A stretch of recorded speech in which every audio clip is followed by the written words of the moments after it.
Webster defines crunch time as a critical moment or period, like the end of a game, when decisive action is needed. Every sports fan knows this time in the game.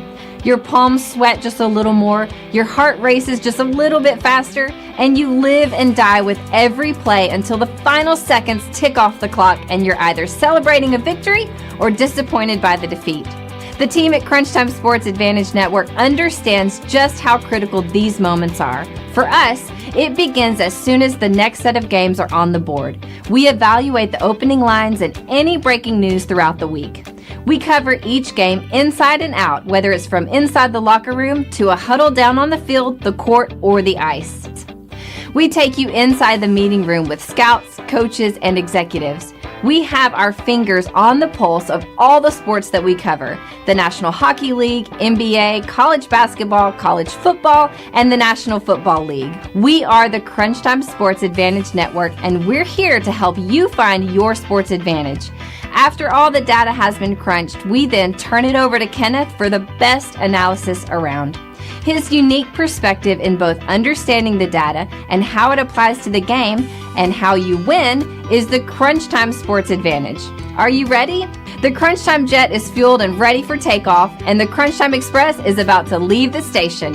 Your VIP pass has been approved, so all aboard.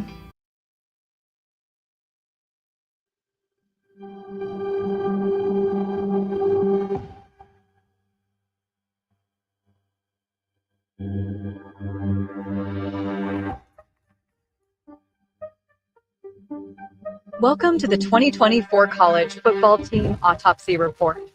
An autopsy report is a document that summarizes the findings of an autopsy, an examination of a body after death. It includes details of the examination, tests, and observations performed, as well as the cause and manner of death.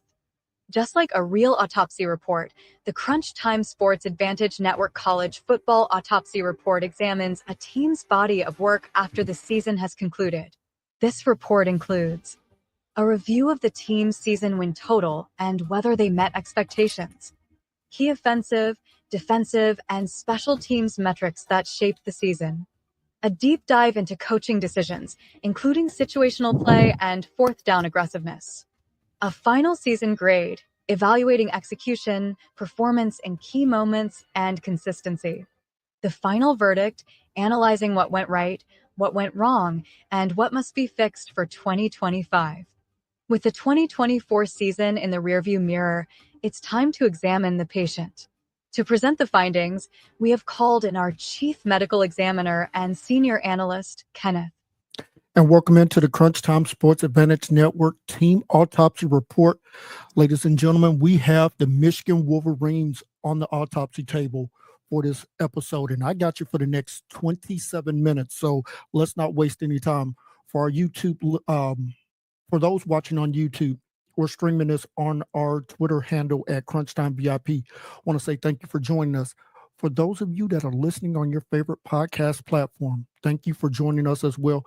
And for anything that I reference on the screen for those watching on YouTube or our Twitter feed, don't worry, I got you covered. Let's start right there with the head coach, Sharon Moore.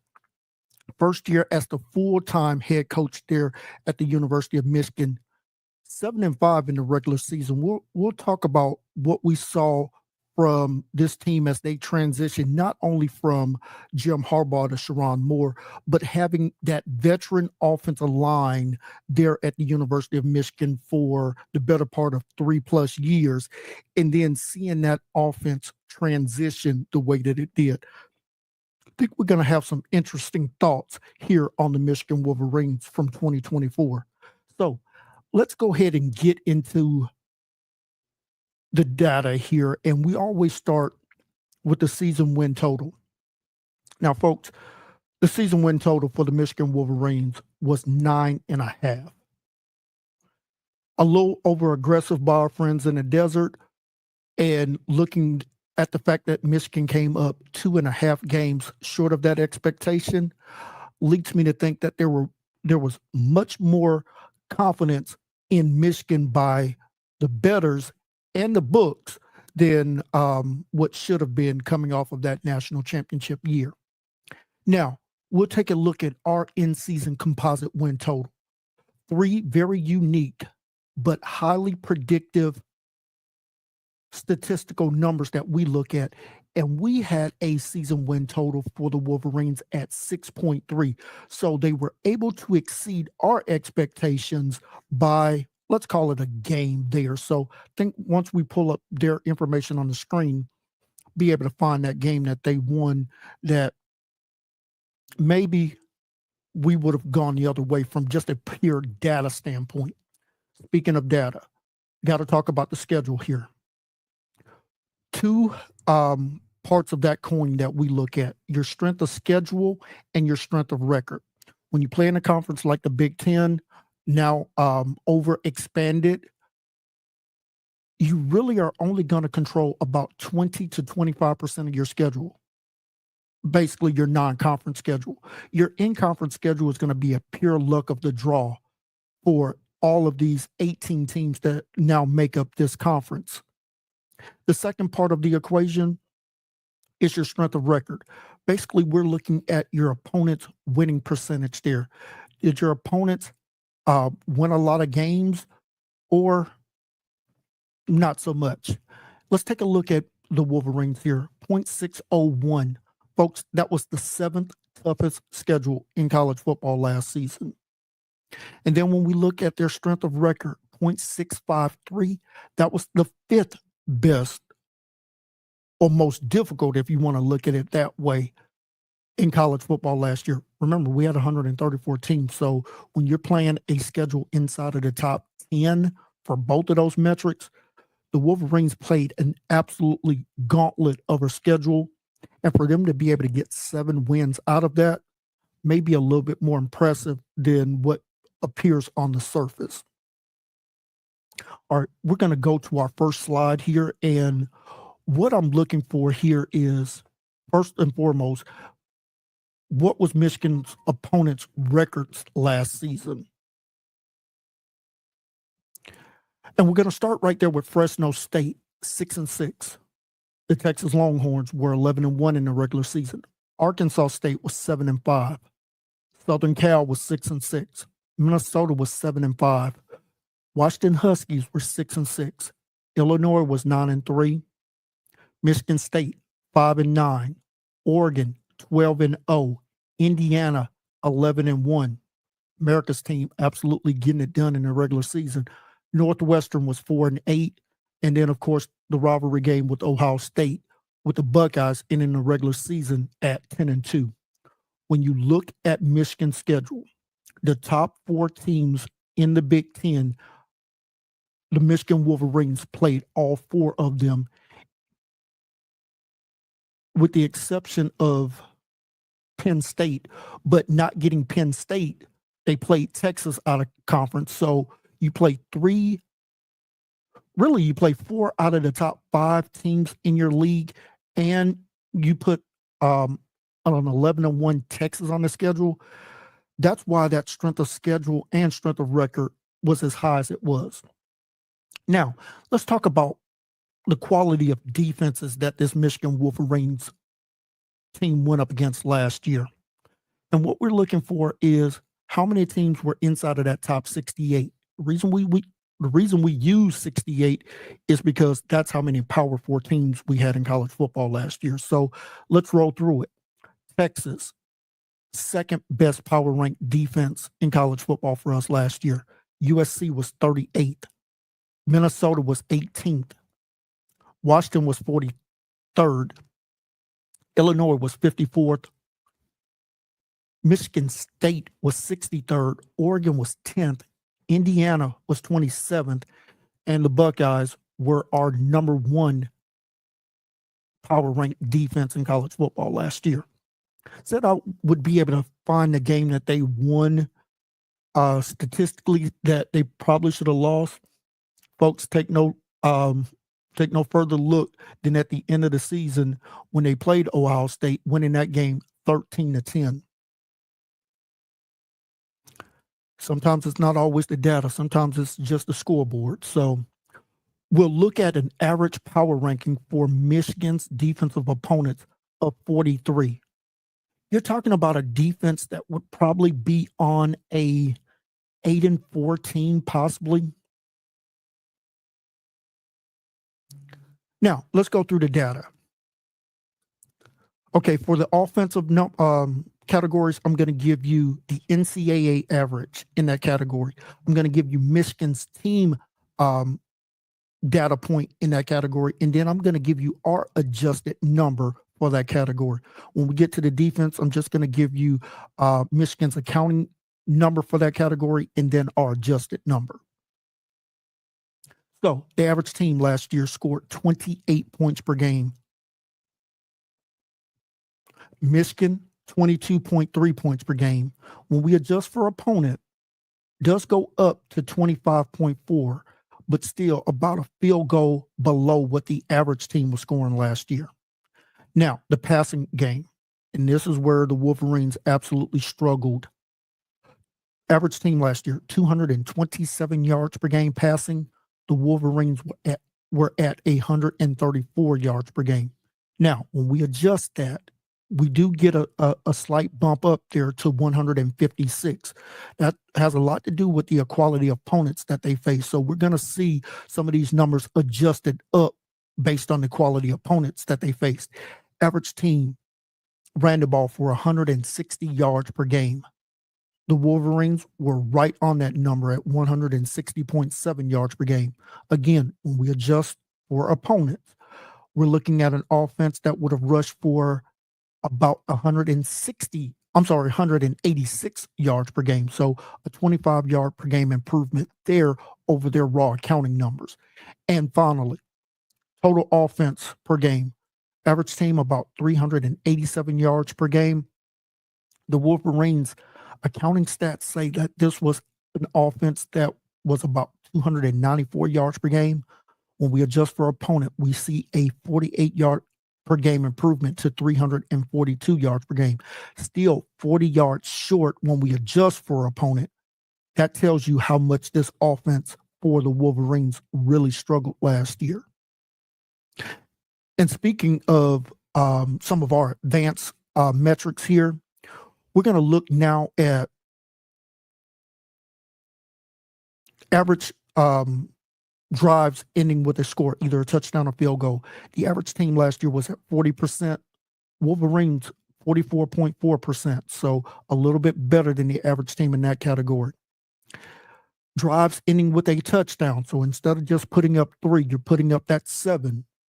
And everybody knows we love the touchdowns here. So average team was at 29%.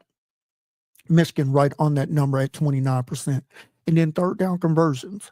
Average team adjusted third down conversion was 39%. Wolverines a little bit better at 44.6% there. So solid job there. Michigan did a great job of protecting their quarterbacks. And we saw 3 different quarterbacks play for them last year. Only 14 sacks allowed. That is 10 below what the average team surrendered last year.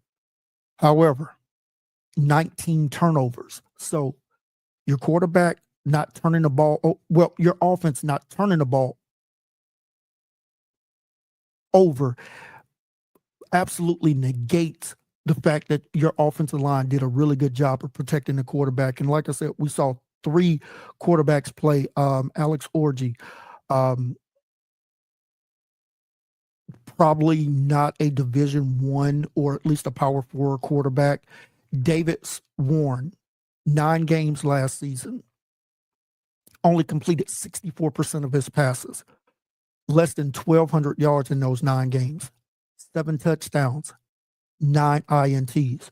If you look at all 3 Michigan quarterbacks, they had 11 touchdowns and 13 interceptions and had less than 1,700 yards passing for the season.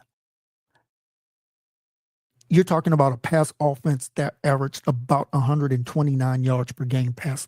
That, folks, is not going to be a recipe for you to have a lot of success there.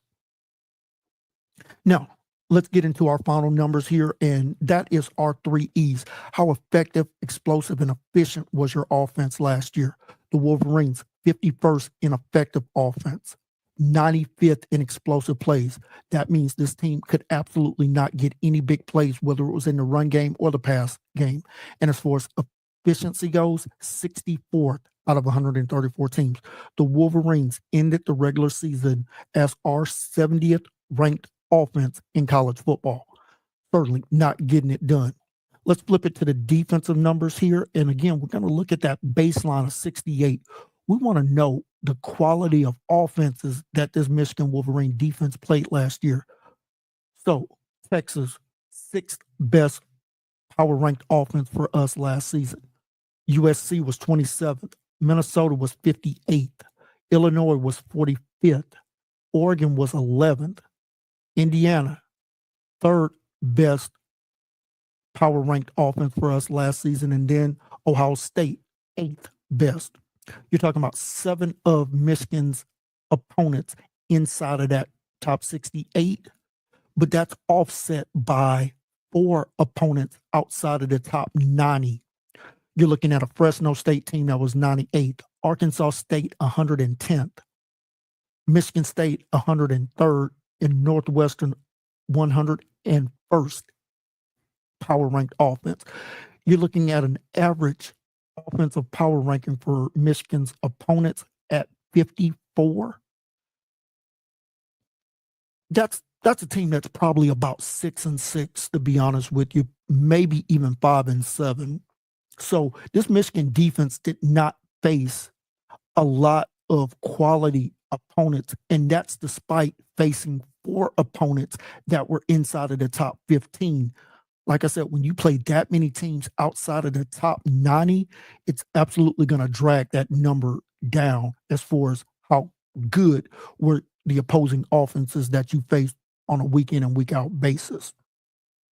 So Michigan's defense gave up 20.5 points per game.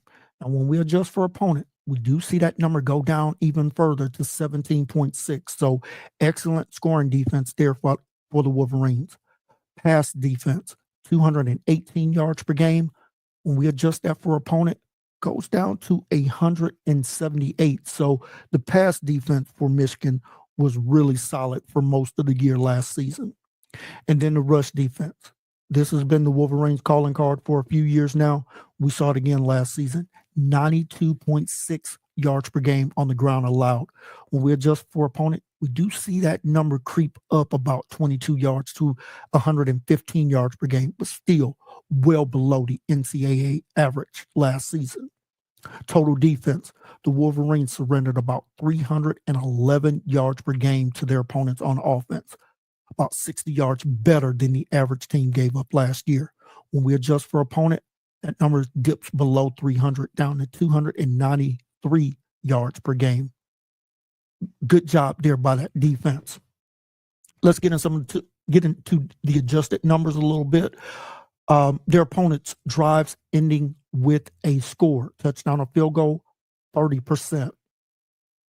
Fantastic job there.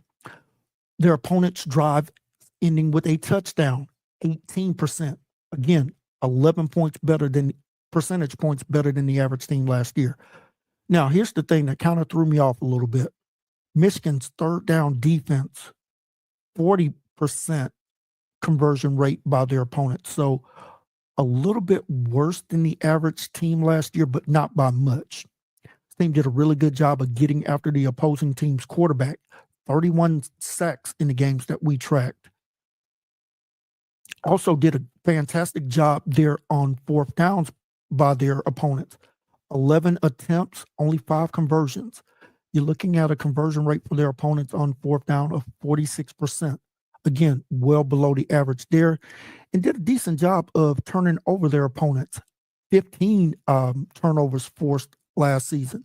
Now, we're going to see a negative turnover differential there for Michigan, so that would be something that we'll talk about as well.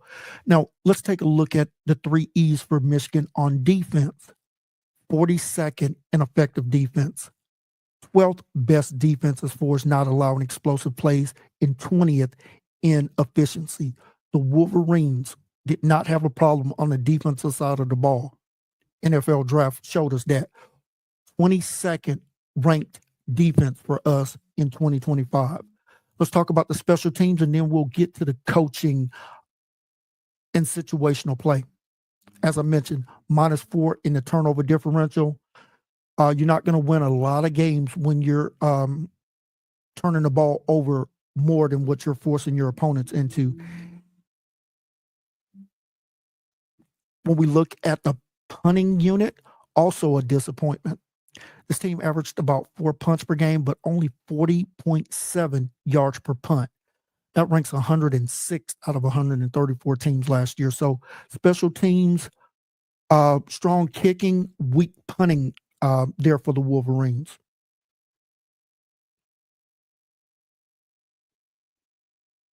Now, this team did not beat themselves with penalties.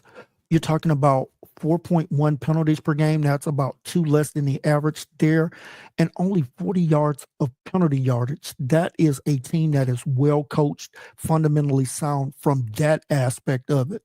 So good job there by Coach Moore. Now, here's what we're seeing in one-score games last year. The Wolverines were actually phenomenal. Out of 5 games that were one score, Michigan was 4-1. That's a team that knows how to gut out a win in my book. Their only loss came against America's team, Indiana, losing that game 20-15. Now, we saw a little bit of the reverse there as far as games against quality opponents. 8 such games last season. Wolverines, 3 wins, 5 losses. Got to do a better job when you step up in weight class, Wolverines. Now, as for Sharon Moore going for it on 4th down, 10.8% of the time. 111th out of 144 qualifying head coaches last season, which is disappointing when you think about Michigan was 12 out of 17, 71% conversion rate on 3rd downs, almost 17% better than the average team last year. Let's take a look at the splits for this offense and the games that they won and the games that they lost, and then we'll do the same for the defense here. As I mentioned, in those 7 wins, 28 points per game. Now, here's the disappointing number, though. Only 111 yards per game passing on 21 attempts, 5.3 yards per passing attempt. Folks, when your number is that low, your quarterback is not pushing the ball down the field. And we already talked about it. It wasn't an offensive line issue because the number of sacks that this team allowed. So this was quarterbacks not pushing the ball down the field and those wide receivers not able to separate. 8.2 yards per completion.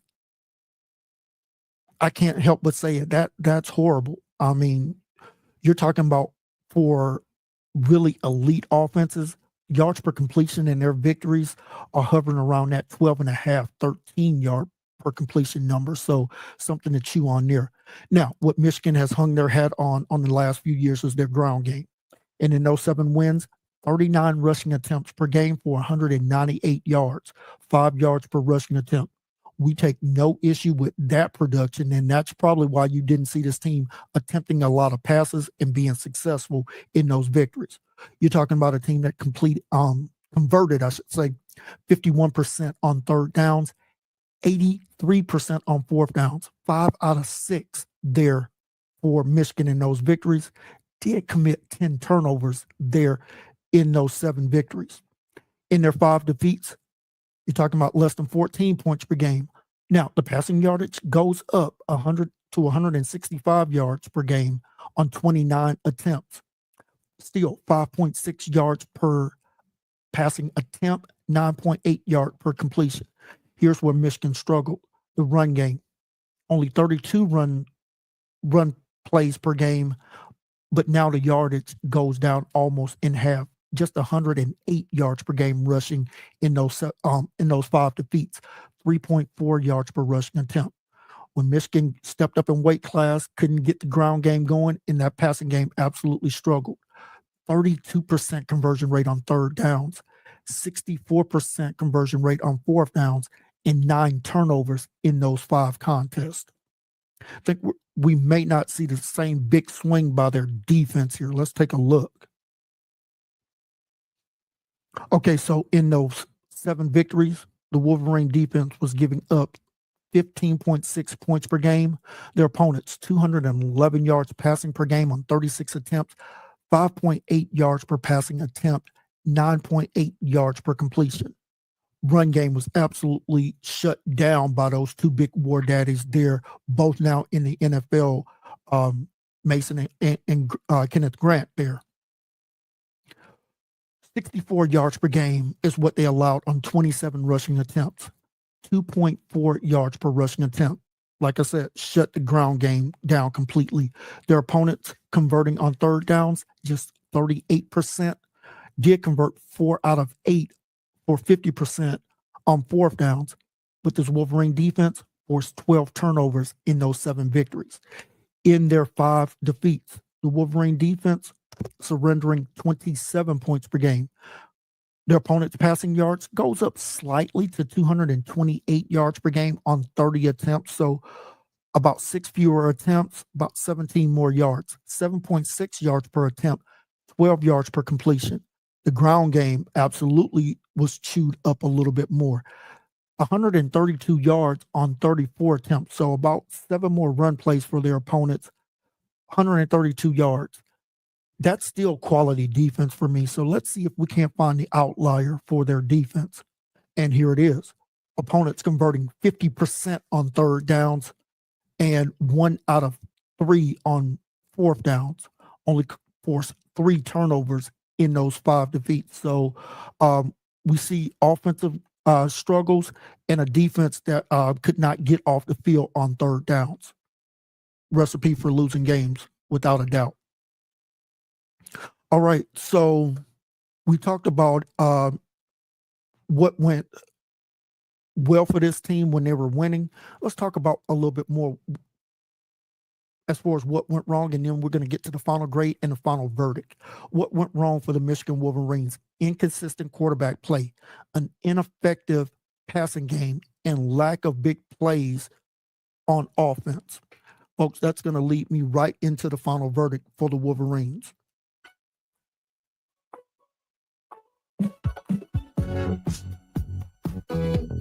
The Michigan Wolverines will get a final grade of a B- from the Crunch Time Sports Advantage Network. The reason for that is this team showed an ability to compete in one-score games, winning 80% of those games. What we didn't like, this team, when they stepped up in weight class, did not hold their water enough.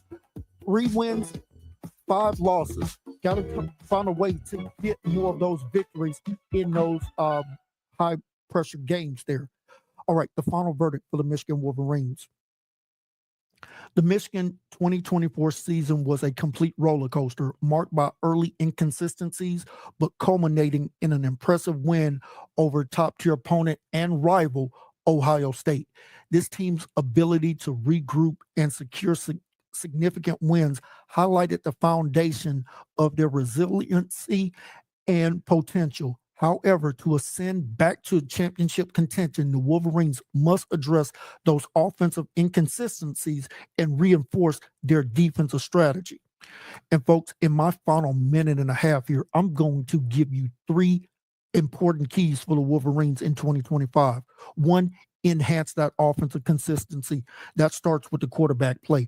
When you're not getting sacked, when you're not getting pressured, you cannot be turning the ball over. Got to see those INTs cut in half, and that touchdown production from the quarterback position has got to double. You're talking about a team now with 24 passing touchdowns and let's call it 6 INTs. That will absolutely get you back in the hunt. Anything less than that, we're going to see the Wolverines continue to struggle. Second key, strengthen the defensive cohesiveness. This team lost 3 really good players off of that defensive unit there, both defensive tackles and Will Johnson, one of the best cornerbacks that this program has had in quite some time. Focus on improving the defense alignments and reducing the ability to give up big plays in those big games. Key number 3. They must capitalize on that recruiting momentum. Leverage the commitment of top recruits such as quarterback Bryce Underwood, to build a robust and dynamic roster on the offensive side of the ball. I think that Michigan's going to be fine on the defensive side. It's getting this offense in gear in 2025. If the Wolverines focus on these key areas, they can build on the positive momentum of beating Ohio State for the fourth consecutive year and take that into being contenders for that Big Ten title once again in 2025.